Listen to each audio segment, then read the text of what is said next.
ముస్లిం పెద్దలు సోదరులకి అందరికీ అస్సలాము అలైకుం వరహమతుల్లాహి వబరకాతుహు. ఈ రోజు మీ ముందుకు రావటానికి ముఖ్య కారణం, మరొకసారి వైఎస్ఆర్సీపీ ఫేక్ పార్టీ మళ్ళీ 4% రిజర్వేషన్ మీద ఫేక్ న్యూస్ ని ఈనాడు విస్తృతంగా ప్రచారం చేస్తుంది. గతంలో బీజేపీ అధ్యక్షురాలు అయిన పురంధేశ్వరి గారు 4% రిజర్వేషన్ ని అధికారం వచ్చిన వెంటనే రద్దు చేస్తామని ఫేక్ వార్తని ఏ రకంగా గతంలో ప్రచారం చేశారో, ఆ వార్త ఫేక్ అని తెలిసి స్వయంగా పురంధేశ్వరి గారు నేను 4% రిజర్వేషన్ మీద వ్యతిరేకంగా ఎక్కడా మాట్లాడలేదు అని స్వయంగా ఆవిడ ప్రకటించిన తర్వాత మరోసారి మళ్ళీ కేంద్ర మంత్రి షియాష్ గోయల్ చంద్రబాబు నాయుడుని కలిసి రాజకీయంగా రాష్ట్రం గురించి చర్చించుకున్న సందర్భంగా మళ్ళా వారిద్దరూ 4% రిజర్వేషన్ ఎన్డీఏ విధానంగా అధికారంలో వచ్చిన తర్వాత 4% రిజర్వేషన్ ని మరి రద్దు చేస్తారన్నట్టుగా వారిద్దరూ చర్చించుకున్నట్టుగా వీళ్ళు మళ్ళీ ఒక అసత్యపు ఫేక్ వార్తని సోషల్ మీడియాలో ప్రచారం చేస్తున్నారు. నేను ఒకటే చెప్తున్నా,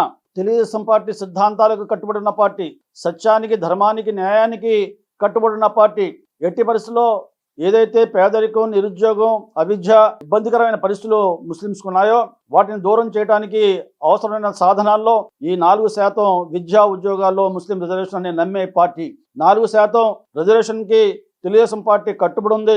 ఎట్టి పరిస్థితుల్లో కూడా 100% దాన్ని అమలు చేసి రేపు ప్రభుత్వం వచ్చిన తర్వాత తీరుతుందనే విషయాన్ని కూడా ఈ సందర్భంగా మనం చేస్తున్నాం.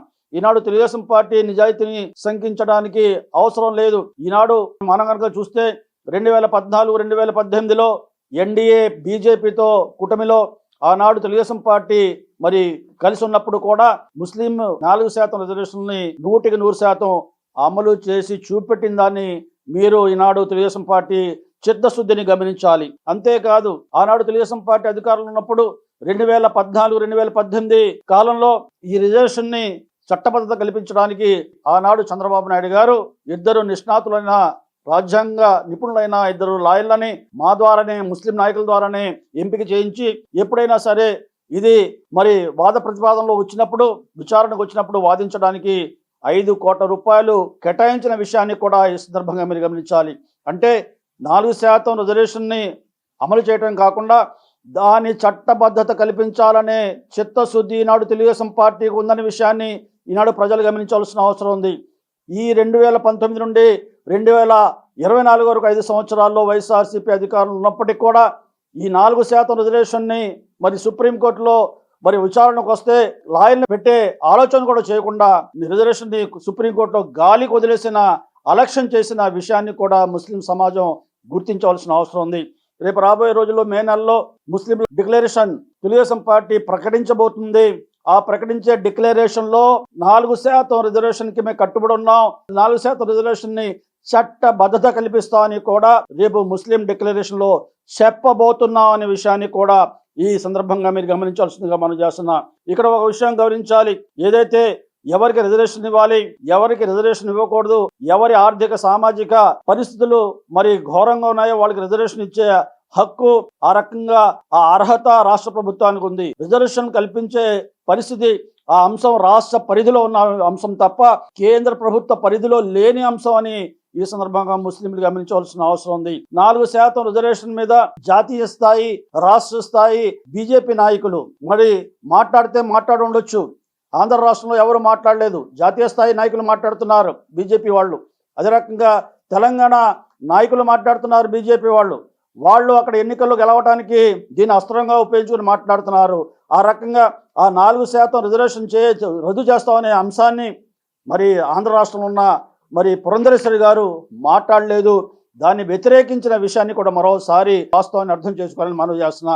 ఈనాడు ఎన్డీఏ భాగస్వామి అయ్యి ప్రభుత్వ వ్యతిరేక ఓట్లు చీలిపోకుండా ఉండటానికి మేము పొత్తు కుదుర్చుకున్నాం తప్ప వేరేది కాదు.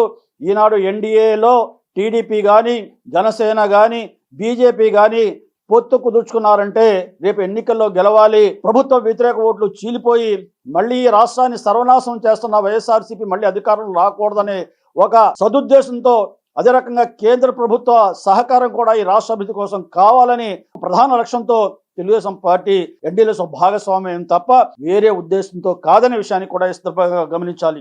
నేను ఒక విషయాన్ని మరి స్పష్టంగా చెప్పదలిచాను. బీజేపీ విధానాలు, బీజేపీ సిద్ధాంతాలు, బీజేపీ నాయకుల ఆలోచనలతో తెలుగుదేశం పార్టీకి ఎటువంటి సంబంధం లేదు. వారి విధానాలు, వారి సిద్ధాంతాలు, ఆలోచనలతో మేము ఏకీభవించట్లేదు. తెలుగుదేశం పార్టీకి కూడా కొన్ని ఆలోచనలు ఉన్నాయి, కొన్ని విధానాలు ఉన్నాయి, కొన్ని సిద్ధాంతాలు ఉన్నాయన్న విషయాన్ని కూడా ఈ సందర్భంగా ముస్లిం సమాజంగా గుర్తించవలసిన అవసరం ఉంది. టీడీపీ ఒక లౌకిక పార్టీ, మత సామరస్యాన్ని కాపాడే పార్టీ, ముస్లింల మనోభావాలని విఘాతం కల్పించే శక్తులని కట్టడి చేసే పార్టీ అనే విషయాన్ని కూడా ఈ సందర్భంగా మీరు గమనించాలి. వైఎస్ఆర్సీపీ వాళ్ళు ఈనాడు ఫేక్ పార్టీ, ఈనాడు కాంగ్రెస్ పార్టీ పేరుతో ఫేక్ పార్టీ వైఎస్ఆర్సీపీ పార్టీగా స్థాపించుకొని మళ్ళీ అధికారంలో వచ్చి మళ్ళీ రాష్ట్రాన్ని దోచుకొని మళ్ళీ ఈ రాష్ట్రాన్ని కుంగ తీయాలి, మరి రాష్ట్ర అభివృద్ధిని కుంటుపరచాలి అనే ఒక దురుద్దేశంతో మళ్ళీ అధికారంలో రావడానికి ప్రయత్నం చేస్తున్న వైఎస్ఆర్సీపీ వారి మాటలని, నాయకుల మాటలను నమ్మొద్దు. రేపు అధికారంలో వచ్చేది తెలుగుదేశం పార్టీయే. ఈనాడు ఎన్డీఏ కూటమిలో ఉన్న మరి ఈ తెలుగుదేశం పార్టీ 144 స్థానాలను పోటీ చేస్తుంది. అందులో 125 స్థానాలు మరి ఖచ్చితంగా గెలుస్తుందని ఈనాడు సర్వేలు చెబుతున్నాయి. ఆ రకంగా మిత్రపక్షాలన్న జనసేన కానీ బీజేపీ కానీ ఇద్దరు కలిసి 25 సీట్లు గెలిచే అవకాశాలు ఉన్నాయి. రేపు 150 స్థానాలతో రేపు చంద్రబాబు నాయుడు గారు ముఖ్యమంత్రి కాబోతున్నారు. ఆ పరిస్థితుల్లో అధికారంలో వచ్చే పార్టీ, ముస్లింలో ఉన్న పేదరికాన్ని దూరం చేయాలనే ఆలోచనలో ఉన్న పార్టీ, ముస్లింలో ఉన్న అవిద్యని దూరం చేసి ముస్లిం పిల్లల్ని విద్యావంతులు చేయాలనేదే ఆలోచనలు ఉన్న పార్టీ, మరి ఉద్యోగ ఉపాధి లేని మరి ఇబ్బందిలో ఉన్న ఈ సమాజాన్ని మరి చేయూత ఇవ్వాలని ఒక సత్సంకల్పంతో ఉన్న చంద్రబాబు నాయుడు గారి నాయకత్వాన్ని బలపరచండి.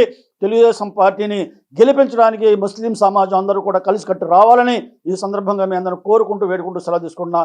అల్లాహ్ హాఫీజ్.